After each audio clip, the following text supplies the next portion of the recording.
When the summer deal, I found pressure. Don't wanna see the numbers, I wanna see heaven. You say, could you write a song for me?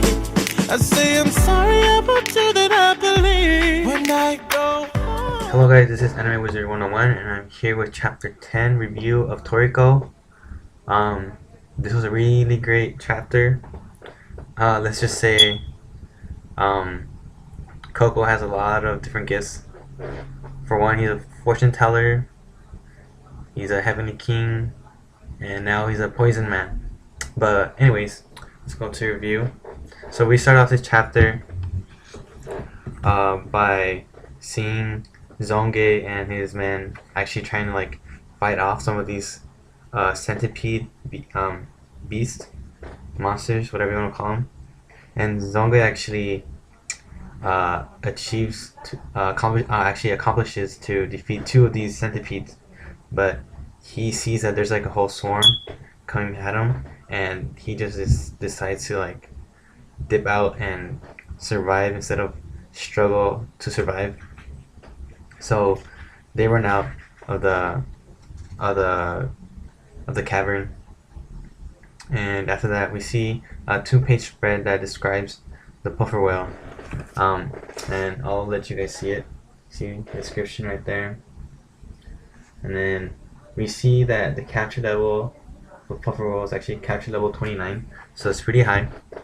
And at the end of the description it says that if you actually explode the poison sac, the capture level of the puffer whale would actually be below 1. But if you want to capture it without rupturing the sac, it would actually be 29. So yeah, it's pretty crazy. The jump is pretty crazy. So after that, we see Coco, Komatsu, and Toriko now actually at the cavern entrance, and they see Zonge and his men run out of the cavern, and Toriko's like, what's up, man? He says Zangilia, like, and then Zonge's like, no, it's Zonge, get it right, it's not Zangilia. And he's like, alright, Zangilia, whatever. And then Zonge's trying to be like all cool and whatever. He's like, yeah, like, we came out because we don't want, every time if I play a game, like RPGs or whatever, I never defeat the boss. I'll just run away. I'll just leave so other people could play. Well, we all know he's freaking scaredy cat and shit. And then Coco turns around and then he sees like a group of people just staying there, and then he sees the what's it called? He says that he sees like the veil of death like on them. And as we know, he could do fortune telling, so I guess he has a power to see that. And then he's like, oh, I guess these people are gonna die inside or something, no, whatever. So they finally go inside. They decide to go inside, and then they go up to this. They go up to this place inside the cavern, inside this cave, and it divides in two. Just two separate ways, and Toriko uses his nose to decide which way to go, either go right or go left. And then he says that to the right he smells the nest. Well, he says first he says that he smells in both ways the smell of death, but on the right he smells centipedes or millipedes and a nest, and then on the left he smells salt, so the ocean. And then so they decide to go to the left. And after that, it starts to get darker and darker, and Komatsu turns on his flashlight, his headlight that he has on his cap or whatever. And then Toriko explains to Komatsu that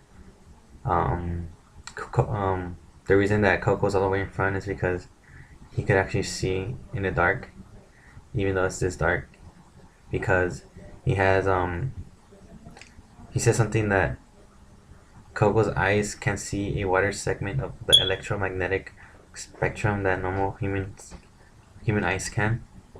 So pretty much you can see like if it's the middle of the day. That's why you could also see the if people are gonna die or whatever. And then all of a sudden Coco tells him to just stop, Toriko to stop, and then Toriko stops but Komatsu keeps going, and then he falls to a cliff, but Toriko saves him by grabbing his arm. And he pulls him back. And then we see in the bottom that the floor is actually infested with something called the scorpion roach insect, capture level 7. And Toriko says that these are actually venomous. And then we see that one of the some other Gomi hunter actually falls into the floor of the cave, and then he pretty much gets devoured. He gets freaking devoured by these scorpions, and we can see that all that's left of him, right there, are just bones and stuff. Right there, bones, like Brooke from One Piece, and pretty much, Coco says, "Oh, I'll go first," and then we see that he jumps inside, and all the scorpions just like they get out of the way, and then Toriko's like, even the scorpions can sense the threat of Coco's poison, and then we see that right here is Coco turning color, right? So he's white and he's turning dark, and then right here, Coco is all dark. So I'm guessing he's like his body's turning into poison, and that's actually how the chapter ends.